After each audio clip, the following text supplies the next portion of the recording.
Welcome back, folks, to episode 79 of the Running Man Self Regulation Skills Project podcast with me, your host, Dr. Armando Dominguez, PhD in health psychology, licensed professional counselor, and an adjunct professor at a local community college.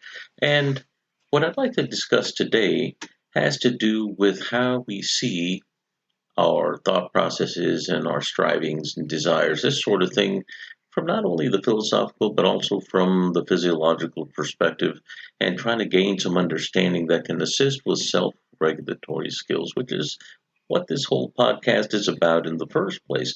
So, what I'd like to start out with is just some food for thought. It was an amazing read that I was looking at. I'll give you the title of this book, but it's on game theory. It's called Playing with Reality by Kelly Clancy, How Games Have Shaped Our World. But it wasn't so much the game theory that was fascinating, but these philosophical aspects that kind of parallel with the self-regulatory world in the way not only I see it, but most of the time that we as humans experience it. So I'll start off with a bit of a reading, and then we'll get into discussion of it and how it parallels what goes on physiologically and why sometimes we derive meaning and at times we might even derive it faultily. And let me go and start with desire.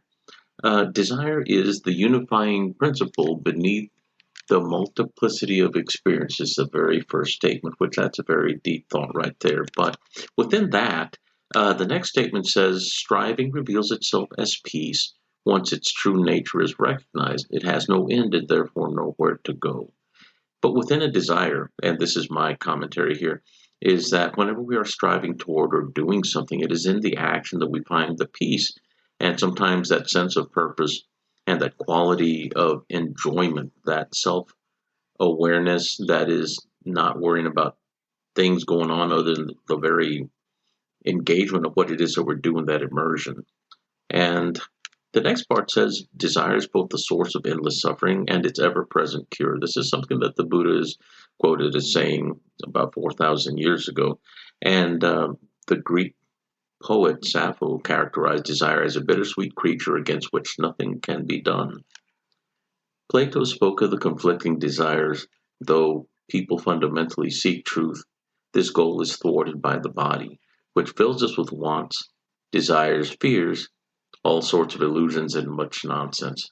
So that, as it is said, in truth and in fact, no thought of any kind ever comes to us from the body. Now, that's the quote from the author, mind you. Bodily desires, he argued, are at the root of all war and civil discord, which there's some agreement there on my part. The 17th century philosopher Baruch Spinoza contended that desire is the very essence of a man.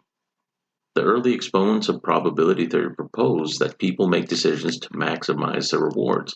This is the hedonic principle that I did a couple of podcasts on, but very much that by observation, these philosophers were looking at the outside and surmising what it is that drove us and how the foundations of suffering and desire, not only what Buddha spoke, come from what the body needs. And whenever our bodily desires are not met, desires in the sense of not so much excess, but rather more along the lines of, by definition, the fundamental minimums. And if we don't get those, we tend to become very aggressive, warlike, and that can lead to civil discord. If we're in a group, there is civility required, but yet someone may have supplies and are keeping them from us, and we need those. No longer just desire, is it? And that can cause some problems. So some pretty deep stuff. The early exponents of probability theory proposed that people make decisions to maximize their reward. Once again, the hedonistic principle of physiology that we know our body seeks pleasure and tries to avert or avoid pain. And desire is the very essence of a man. Is an interesting term, meaning that we somehow are inseparable from that. And I would agree to that to a large degree, because if we don't have that desire or that drive to eat, we would starve, that sort of thing, and on to the other drives as well. And what is really interesting is that he also states capitalism was founded on the belief that desire actuates economic output. There's some truth to that in the larger macro sense, but Freud believed that people are unconsciously driven by unbounded torrents of sexual desire. I would say it wasn't just strictly sexual. That is probably hyperbolic in term, but I would say largely accurate to the degree that we talk about the sexual desire by itself, but also the drive to survive, the drive to overcome uh, those things that keep us from eating and drinking and having safety and shelter, those things that make our assumption of safety something we can count on. So if our assumption of safety is questionable, we need those things. Yes, we're going to have that desire drive us. And one final statement here is that desire is the first ingredient of agency. Endow something that can take actions with a desire, whether acquired over evolution, this is deep, and installed by programming, or installed by programming, when you have the simplest recipe for something resembling intelligence. This is something that AI has kind of used as an ideal by using games and gaming theory to let them have at it in the sense that they can develop in what we would call a safe or sterile environment, but with the parallel actuations that would go to the most extreme to where we start getting the machine learning capacity that we're seeing now. Now that I've stated and read this, I want to share the more philosophical aspect parallel to the physiological realities and the principles basically that they've uh, mentioned, the philosophers that I've read earlier, um, were based on empirical observational study. That gives us the surface, and we can only surmise what might be going on underneath that drives those. And for them to say that, Spinoza in particular, that man's basic essence is desire, then that is understanding that he came through it from a lens of bias, the human bias, because he had to be human to have had those thoughts and experienced those things to make sense of what he was observing in others and make the leap from what he observed in himself within to make that bridge, that leap. And that is a type of self awareness that leads to increases in skill. In what? Self regulation, if anything. And knowing that sometimes desires drive us what we would call unconsciously, and that we tend to be on automatic, or it feels like things are being done and we're just kind of going along for the ride. And I can't really say going through emotions because there is an embodied awareness of it when we're doing things, but we also know when things get out of hand, when we get very addicted to substances, to sex, to pornography, or to gambling, anything that involves the body, and getting that reward pathway lit up. That afterwards, once we gain skill, once things reach a level of what we would call unconscious competence, when we're rather skillful, masterful at it, if you will, then it becomes hard to stop because it becomes so natural, almost like whenever you're putting your socks on in the morning, or if you're about to drop something and you just quickly speed up and catch it somehow. And that sort of motion is no longer requiring conscious effort because we become efficient. But not only that, we're efficient in the sense that we use less energy to do those things, but we have become by default more effective. Effect being A, B. One, A, I don't do it. B, I do it. If I do it, that means I've become effective. If I was unable by my effort to do something or accomplish something or get a certain result, I'm in the A side of things, that means I'm ineffective. So by virtue of efficiency and skill, I become more effective and I get more on the B side result, or the actual result that I'm seeking. Then I've become not only goal directed, but goal achieving, goal acquiring. And by doing that, mastery continues to grow over time. It will be varying increments, sometimes hard to see, but in the self-regulation skills world of how do I regulate myself, my anger, my upset, my anxiety, my worry, this sort of thing, then we're talking about things that are very subtle that require our intentionality and our mindfulness of what's going on. But here's the question. So, how does this really apply to building self regulation skills? One is realizing, well, how deeply seated are those responses and reactions that maybe I have a desire to change? Maybe those things that I need to change aren't so healthy for me. Maybe those things that I'm doing aren't so bad, but I want to add a behavior, not just taking away or taking things from the basic self that gets pleasure, but maybe adding something that could become pleasurable but doesn't feel like pleasure at first. Because at first things are novel, they're new, they require more energy. That means we're inefficient.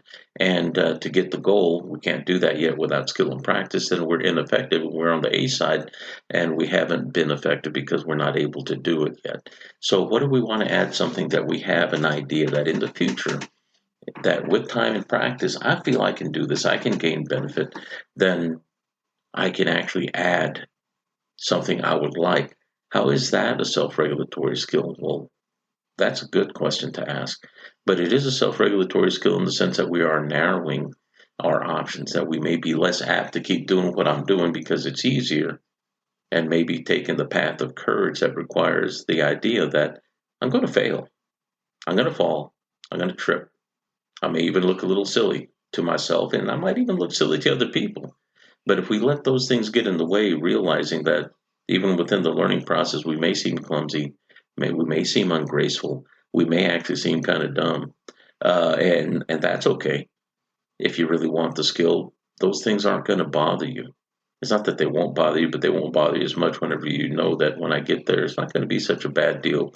And you realize it's only part of the learning process. But in taking those bumps, taking our licks, so to speak, as they say in the United States, we learn to become better and endure, to become more endurant, as they say in Europe and other countries. It's not a common term in the United States. To become more endurant in the sense of your being is one of I'm able to endure.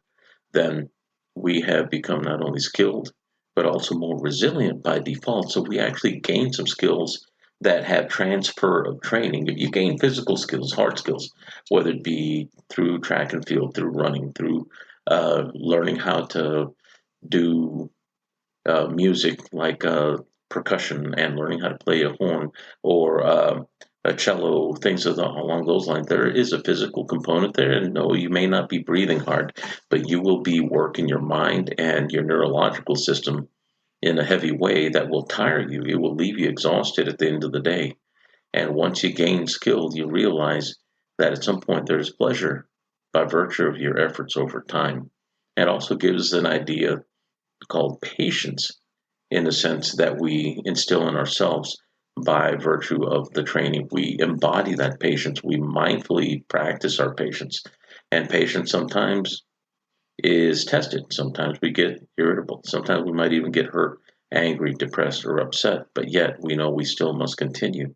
And that decision, commitment, that's another skill that within the self-regulatory practice of anything to change for better or change in the sense that we want to remove a behavior that's not so healthy for us, resilience is required, endurance is required, commitment is required, mindfulness and a sense of time and knowing that over time with practice and repetition, things will get better, things will get easier, but also not only that, they'll get more skillful. It may even bring us something to be proud of ourselves, not to have a flag waving, say, hey, look at me, I did good, but rather just that radiant sense of joy that we get within us when we know that we've done something difficult. And we can keep that as motivation to do the next thing. So, what are some of the things that might prevent us from doing that next thing?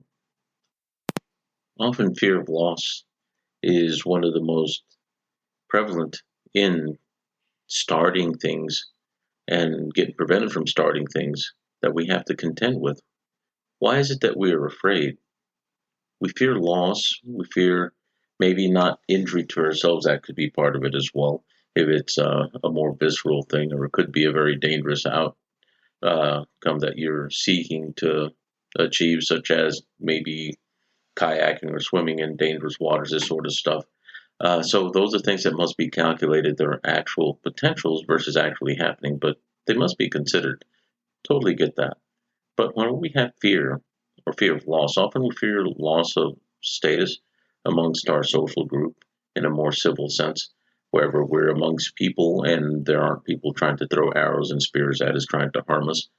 But also we fear maybe judgment of ourselves, not just by others, but even by our own self. Sometimes we might say, why do you want to do this? We have this desire and we're curious and we want, but at the same time, we start replaying sometimes maybe the judgments of others or what other people would have thought, or maybe what you've read, or maybe some assumptions that you have based on what things sound or look like around you without really gathering facts, and we let our emotions drive. We have to remember, if our emotions are driving, that we feel first before we think, before we have higher cognitive prefrontal cortical, higher categorical type thinking. We have feel first. We have the perception at the eyes, ears, and skin, taste, touch, smell level, that whole bit right there that happens within fractions of a moment. And the visual aspect itself is at about 150 to 300 milliseconds, 400 times faster than our cortical thinking comes online with once that signal splits off from the perceptual level. So we have 1.2-second wait between the perception, and somewhere between there the feeling rides, and then kind of couples on with what we would call our thinking, so to speak. So we don't ever have discrete thought without some sort of semblance or filtration through our feelers, so to speak. And that actually can shape what we believe based on what the seer sees. Our interpretation through that filter of feel can sometimes be changed, and that may manifest as something like what we'd call that fear of loss, fear of danger, fear of change, or maybe we hyperbolically exaggerate what it is that could come, which is a protective mechanism. It's not absolutely wrong, but it's something we have to pay attention to, because sometimes we try to predict and expect things to go along those lines of prediction, and those expectations may or may not be wrong, but they may be at least moving in the direction of what we fear, even though it could land completely, absolutely outside of it, or those things that we fear may not come at all. So we kind of judge based on assumptions and averages, and we drive this way generally. Gathering facts and evidence helps, but even facts and evidence have potential bias within them. So, to the best of our abilities, we want as much accuracy as possible so we can build a foundation from which to decide from. And this happens within moments, sometimes fractions of a moment, that we may not take towards evidence that may be helpful to us, or we may avoid it based on something, a bias that we developed at that moment, a belief system that could prevent us from maybe doing the very thing that may garner us the greatest pleasure or greatness. Mind you, this is the striving that has the peace within. Kind of like when you're running a long distance and you get skilled and you get to that runner's high space, or to that zone. That zone is not thinking step for step, moment for moment, but sometimes it's just an awareness as you go and you're just in the process of doing that. That's that very Zen quality that people talk about. And whenever we get to that Zen space, if you will, I like the Chinese term Qian, which was a transliteration to Japanese Zen. That means heaven. That heaven space. That space where we no longer exist per se, but rather we're doing, and we are what it is that we're doing. We become absorbed within it. We become part of what we're doing. We become what we're doing, so to speak. And that is a really cool place to be. So whenever desire is the foundation of suffering, all suffering, according to what the Buddha wrote years and years ago, millennia ago. He didn't say that every physical suffering was a result of our desire, but rather our sense and interpretation that we call suffering, that is resultant of our desires and our inability to control those things. And whenever we can see them pass like clouds in our mind, they become less obtrusive to our life. They don't interrupt. They're just background noise sometimes, and they're just part of the fact that we have wiring. We have a brain that works in that way. We are wired to seek as much information and make as much of an amalgam of understanding within the moment to make sense of driving into the next. It doesn't mean that we consciously aren't involved. We are. The more conscious we are, the less that information becomes overwhelming. And the more we allow our mind to drive, not our mind rather, but our body to drive by perception, we tend to resemble what would be what AI is doing.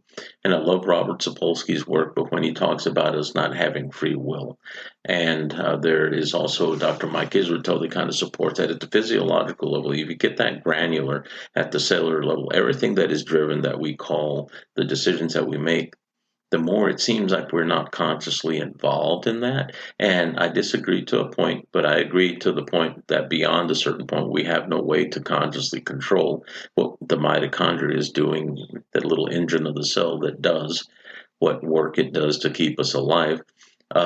And we're replete with those things, but we're not consciously aware of every one of those interactions. So there is a measure of unconscious, totally lack of awareness of processes that go on while we're doing the things that we call our conscious life or conscious experience. Totally get that. But it's not anything to derail the fact that there are those perceptions, our conceptions, our thoughts that we have that we generate whenever things are moving at a slower pace after the 150 to 300 millisecond range, where we have an awareness, a conscious awareness. Consciousness is something that part of our mind is not mappable. We can map where the metabolization of sugar occurs such that we know what areas light up when we're feeling what emotion if we're cued to do those things. So we're pointing at the areas that light up, but we're not pointing at what it is that arises as a thought process. Now, our thoughts do tend to resemble, and we are suggestible to what our environment gives us. If somebody is talking and there's a duck in the area, at some point that duck's going to make its way into the conversation. We tend to associate things based on our immediate perceptual experience, but we're not automatons. We're not mindless, even though sometimes it would seem that way depending on how fast we're moving. The slower we move, it seems like we have more capacity to make those decisions in a good way. Now, if we were to look at the very thing that's the hedonic response, that the probability theorists were talking about, that whether it's acquired by evolution or installed by programming, we have the simplest recipe for thinking, and basically desire creates an agency that helps us choose. Without desire, organisms wouldn't live. Without that drive to live, to feed, and to aliment and somehow grow and procreate, we wouldn't proliferate. And that's a very fundamental thing. So I think those things are, for the most part, inseparable. As much as we think about it and try to separate it, like the mind-body interaction, realizing no such thing, it's a mind-body interaction, it's immediate. Then we start looking at that we have to sophisticate not only how we think, but what we think about the things that we're thinking about ourselves, our being. And desire is an important thing. It's not something that you want completely erased. We just don't want it driving our lives. And whenever things become a level of addiction or dependence, then we have lost control. And this is where self-regulatory skills become very useful, and being self-aware is absolutely helpful. But also knowing that you're not bad because you have desire. We all have it. We all have our sexual desire. We all have our desire to feed and taste good food. We all have the desire to drink and hydrate. We all have a desire to have safety, a sense of safety and shelter. Nobody likes being out in an open space wherever you're vulnerable to pointy things or things that are trying to eat you or fight with you. That sort of thing. It's very uncomfortable. It's very irritating to an organism. Does it fuel growth? Yeah, you can argue that. But we don't want to be there. Our goal is to become more efficient and effective at those things that take us to the level of safety, general sense of peace, and where our assumption of safety is largely met. And then we can have higher thoughts. To become more creative, we need to feel safe and be safe. There are very few of us that are creative in the middle of a combative exchange. You train those things and get those skills over time when you're safe and you're having a good time, so to speak. And you're not doing it when someone's actually trying to cut your throat. That's not an exaggeration. We have to realize that some of the best skills come from whenever we're most comfy, because that's whenever we're able to access the most creative aspects of ourselves, where we can maximize that creativity by using that prediction and expectation, but also that sense of je ne sais quoi, I don't know, that may stem from a creative exchange or from an immersion of what it is that we might do that we call striving, where we find peace, yes, but is not peace, but we can gain peace and an experience of peace that is not only going to leave a residual effect, but also helps us become more resilient over time. It helps us become more endurant over time and helps us become more effective over time. And by default, our efficiency will make us more effective over time. and leave us not as burnt out because we're always uphill versus coasting on a flat. And that's kind of the idea. So we had quite a few ideas that we talked about today. We're going to go ahead and close it there. And I really enjoyed reading some of the philosophers and ideas and paralleling those to the physiological self-regulatory skills and the mindset that goes with that, and also the things that we get from it. So for today, I want to say thank you for spending time with me. Today is Labor Day here in the United States, and I am off for the day, and I had a nice 3-hour meditation, which was really cool. If you go to YouTube, there is a channel that has off-the-grid uh, relaxation. They're like 2 and 3 hours, talk about going deep. That was so amazing today. I put on my bone conduction headphones and my earplugs and an eye mask to make it dark, and it is the sweetest of things. And I certainly got some great relaxation today. You might want to give that a try. And that's my mad scientist way of doing things in self-improvement. Then I'm going to go work out and go do my row today. And I'm looking forward to that. But if you have any comments or questions of me, please send them to the email at runningmangetskillsproject@gmail. I'd love to hear from you. And hopefully all things are going well for you and your side of the world. And I hope to hear how things are going. And thank you for those of you that has reached out. There are a couple of people that have reached out asking about sponsorship type stuff, and I'm kind of excited about that. We'll see where that goes. But I'm glad to be part of this process, and I'm glad to be sharing this process with you. Take care. Walk well.